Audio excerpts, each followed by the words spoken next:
Agora a gente vai para o transporte ativo. Ó. Qual é a diferença de transporte ativo para passivo? O lance do gasto de energia. Esse aqui está indo a favor do gradiente, né, esses dois aqui, e esse aqui vai contra o gradiente de concentração. Contra o gradiente. Ou seja, ele faz esse caminho contrário aqui. Ó. Ele vai de onde tem menos para onde tem mais. É como se eu já tivesse um monte de soluto aqui e mesmo assim eu colocasse mais aqui dentro. Colocasse mais e mais e mais e mais e mais e mais e mais e mais e mais e mais e mais e mais. Obviamente, né? Para colocar mais de um lado tem que sair do outro. E apaguei tudo, mas isso aí é apagar ali do lado esquerdo, tá? Então ficaria assim, ó. Num novo momento, né? Eu teria uma concentração alta de sais desse lado e mesmo assim continuaria mandando sal para cá. Então ia ter quase nada de sal aqui dentro, tá? A tendência natural, não esquece que é sair de onde tem mais para menos. A tendência natural foi isso aqui, ó. Só que por algum motivo a célula não quer que isso saia. Então ela continua jogando coisas lá para dentro, tá? Gastando energia para isso. Então o transporte ativo, né, vai contra o gradiente de concentração e ele, tal como a difusão facilitada, vai usar uma proteína de canal. E aí eu quero explicar para vocês isso, ó. Quando a gente pergunta se é específico ou inespecífico, ou não específico, tudo que usa proteína a gente diz que é específico. Então, isso daqui é específico, isso daqui é específico e isso daqui é inespecífico. Tá? Por que que esses dois são específicos, específicos e específicos e esse aqui não? Porque tanto a difusão facilitada vai ter uma proteína carregadora, quanto o transporte ativo vai ter uma proteína carregadora, tá? Qual a diferença entre difusão facilitada e transporte ativo, visto que ambos têm proteína carregadora? Cara, isso aqui não gasta energia, isso aqui gasta. Ou, isso aqui coloca moléculas médias, digamos assim, né? Açúcares, aminoácidos e tal. E isso aqui geralmente só carrega duas coisas, ou sódio ou potássio, tá?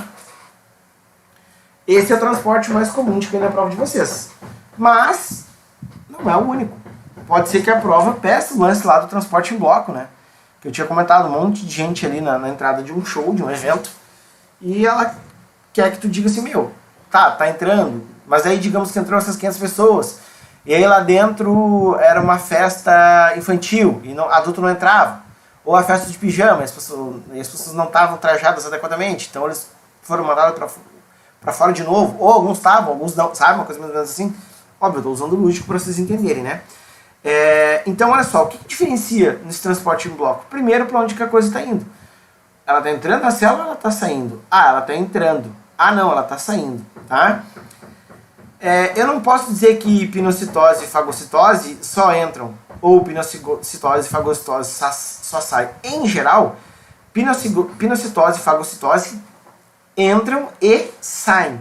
Na prova, cobram quase sempre só a entrada, tá? Para exocitose a gente vai ter outra coisa. Então vamos fingir que pinocitose e fagocitose pertencem à endocitose, tá? Coisas entrando para dentro da célula. O que vai diferir de uma para outra? Bom, o tamanho da molécula, tá? Esse é o real da parada. A fagocitose, moléculas grandes. A pinocitose, moléculas pequenas. E aí, claro, a gente costuma dizer que a fagocitose é ingestão, né, colocar para dentro da célula, partículas grandes sólidas, e a pinocitose é colocar para dentro da célula, portanto, ingestão de partículas pequenas líquidas. No colégio a gente meio que cravou isso, né? Fagocitose, partículas sólidas, pinocitose, partículas líquidas. Mas tu concorda que, como assim uma partícula líquida, né? Na verdade são substâncias sólidas envolvidas por água, naquela capa de sulfatação, tá? Isso seria a pinocitose. A fagocitose não, né? A gente pode fagocitar uma célula, por exemplo, o macrófago vai lá e come uma célula do tecido ósseo, um condroblasto inteiro, tá? Então, lembrem disso, né? Formação de canal pinocítico e gasto de energia, formação de pseudópodes e gasto de energia. Então, ambos os processos é com gasto de ATP, tá? Isso aqui é muito importante. Aqui, né, por exemplo, as macromoléculas, isso aqui pode ser até células ou coisas fagocitárias, tá? Eu vou dar um exemplo de um outro tipo de transporte que é do tipo exocitose, 2 exemplos, que exocitose é coisa saindo, tá? Eu vou falar da secreção e vou falar da excreção. Opa. Ai, meu Deus, não vou conseguir escrever. Não. Talvez assim. Aí. Excreção. O que muda de um para outro? O que está sendo mandado embora. Na secreção, coisas, ó, derreter o fogo, úteis. E na excreção, compostos tóxicos ou substâncias tóxicas, tá?